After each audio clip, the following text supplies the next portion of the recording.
Hi everyone, welcome to this instructional video on how to assess ankle dorsiflexion range of motion. Dorsiflexion is crucial for movement efficiency in running, jumping, and squatting. Limited dorsiflexion can lead to compensatory movements and increased injury risk. Now in this video, I'll walk you through the proper technique for measuring dorsiflexion for both soleus and gastrocnemius and explain the difference and how we qualify these results. Now let's get into this step by step. Hi, my name is Krista, and today we'll be doing the test of non-weight bearing on dorsiflexion. So to start, I'm going to have the individual lay in a supine position. That's flat on the back, yes. And to start, we're going to make sure that the knee is fully extended. And we're going to start with her left side at the ankle joint. We're going to lift her leg up and see how far she could go. Now, I don't have another person that could do it with me, so I'm going to use my incline over here. And we're going to test how far the ankle goes from right here.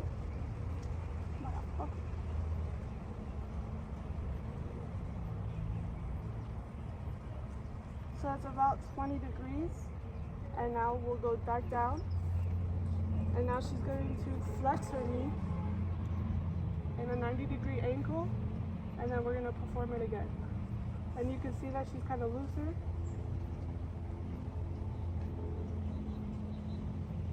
That's about a 25-degree angle.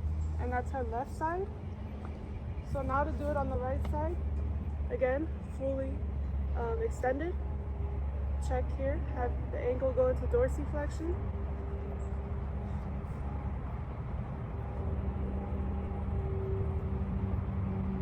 It's about 17. Flex. Test it.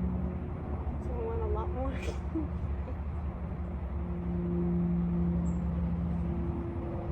And that one is 25 as well. And then that's how you perform the non-weight bearing. My name is Krista, and I will be showing the dorsiflexion assessment, and this will be the weight bearing one. So what I'm going to have him do is get into a lunging position. And for this first part, we're going to have it where he has his knee fully extended with his heel down on the floor like he is. And now we're going to have him push against the wall.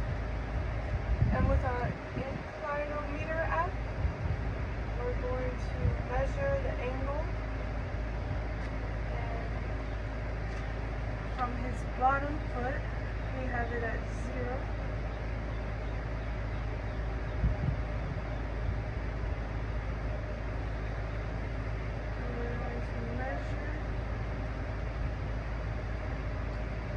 About at a 30-degree angle on his left side. Now we're going to have him reset.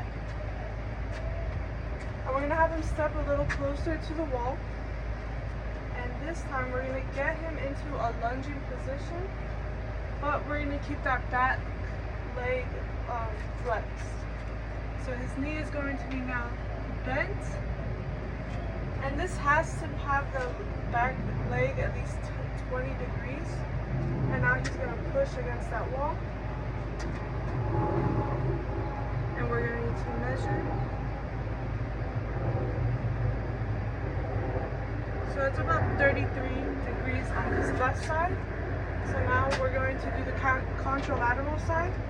We're going to switch to your right leg, reset, and we're going to do the other full position and full knee extension. So we're going to make sure that he's physically straight, all the heels are down on the floor, and we're now going to have a push, full knee extension, heel has to be down, so that would be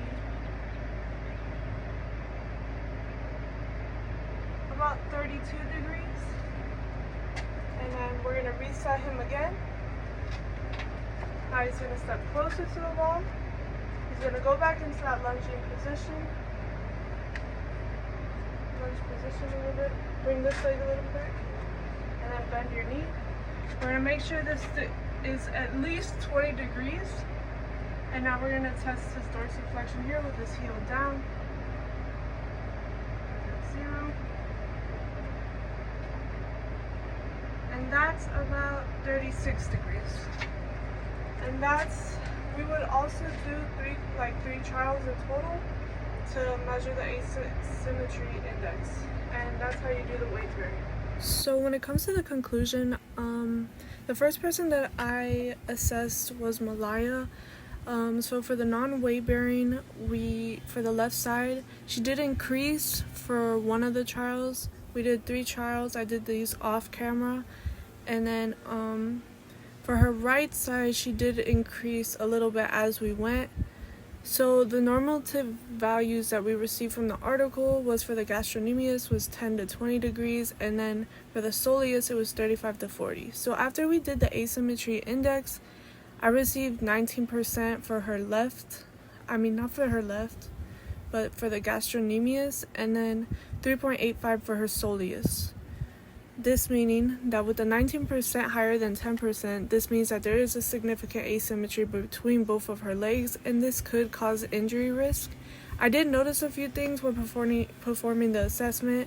She did have tightness in her ankle joint, meaning that it wasn't able to easily dorsiflex. She probably did have MGT because when the knee flexed for dorsiflexion on the other side, it did increase significantly. Now, for the other side, it was 3.85%, which means that it was lower and that the asymmetry index between the 2 legs is low and the difference is minor, meaning no to little asymmetry and risk of injury would be low for her. Now for the second individual, Kaya, he's 23. He played D1 football not that long ago. While he performed the weight bearing, he had well enough range while doing dorsiflexion. He scored 30s in the while his knee was extended, meaning that his gastrocnemius was not tight at all. He didn't have MGT. He was well above the regular values for the gastrocnemius. Now when it came to the soleus, he was within range, maybe a little bit less since it's 35 and 40 degrees.